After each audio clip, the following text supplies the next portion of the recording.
Profesor-profesor terkenal mengejek dan menghina saya. Dan mereka meramalkan proyek ini pasti gagal. Sudah puluhan negara lain melaksanakan. Puluhan negara lain.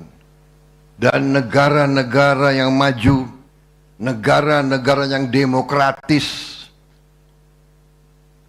pasti punya program makan bergizi gratis untuk rakyatnya.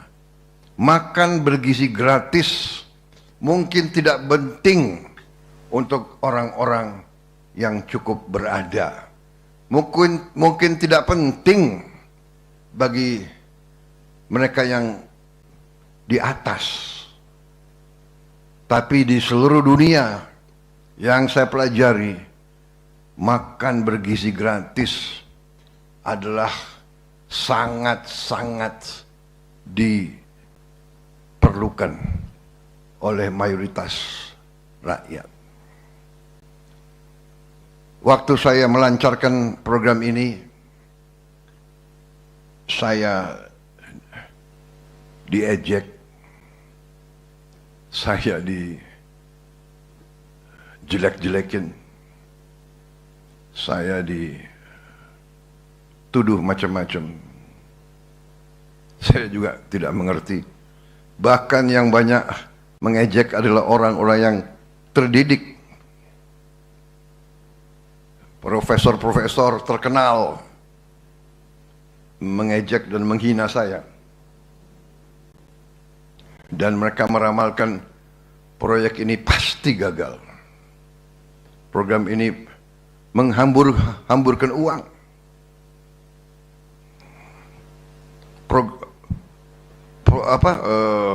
Operasi ini, kampanye ini menjelek-jelekan presiden yang dipilih langsung oleh rakyat. Mungkin sebagai ungkapan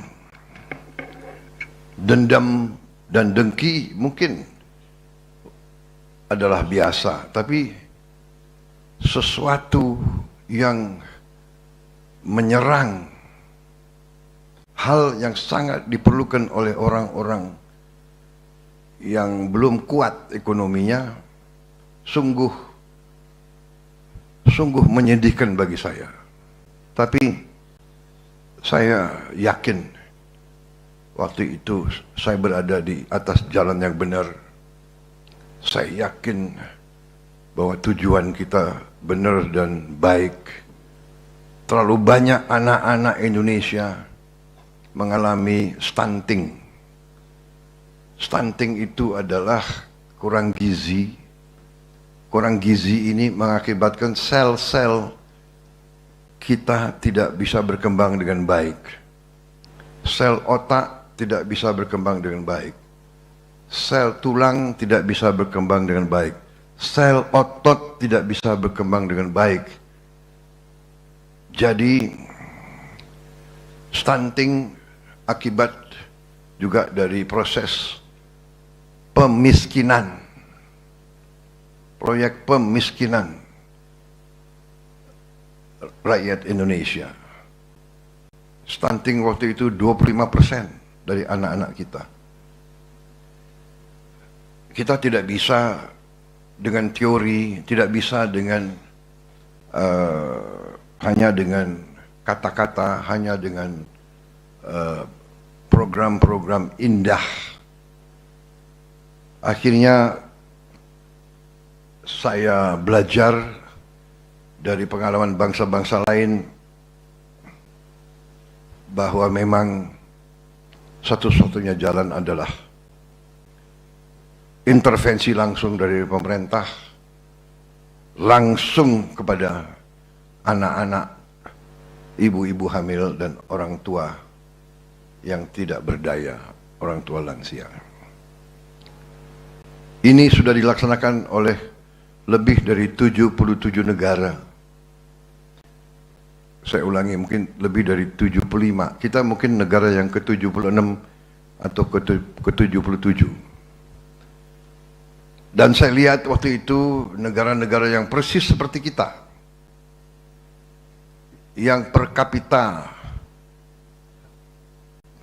PDB adalah bahkan lebih rendah dari kita, setengah dari Indonesia. India itu adalah setengah produk domestik brutonya, setengah per kapita dari kita. Berani memberi makan gratis untuk 800 juta rakyat mereka. Dan sudah berjalan 10 tahun lebih. Bahkan kalau tidak salah sudah menjadi undang-undang. Dan kalau tidak salah mohon dicek, sudah dimasukkan di amandemen konstitusi mereka. Karena itu kita laksanakan program ini. Ya, kita hadapi kampanye luar biasa, menjelek-jelekan, mengatakan bahwa saya menghambur-hamburkan uang. Padahal saudara-saudara, uang ini adalah hasil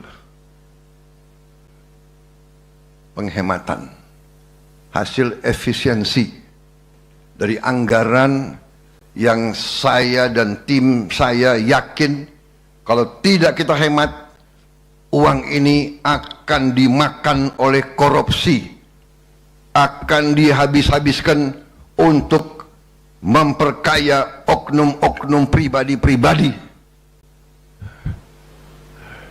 Budaya menghabiskan anggaran, budaya menggelumbungkan anggaran, budaya melaksanakan kegiatan-kegiatan yang tidak produktif, tidak ada manfaat bagi bangsa, negara, dan rakyat, itu terus dilaksanakan.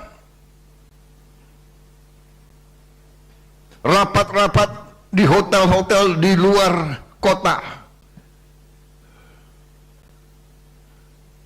seminar-seminar, konferensi-konferensi, kunjungan-kunjungan yang tidak bermanfaat. Rakyat ditipu, rakyat dibohongi. Ini yang kita hemat, uang ini yang kita alihkan untuk hal-hal seperti ini.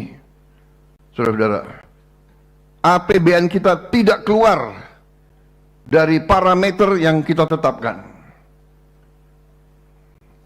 Defisit kita masih di bawah batas yang kita tetapkan sendiri. 3% defisit kita, saudara-saudara sekalian.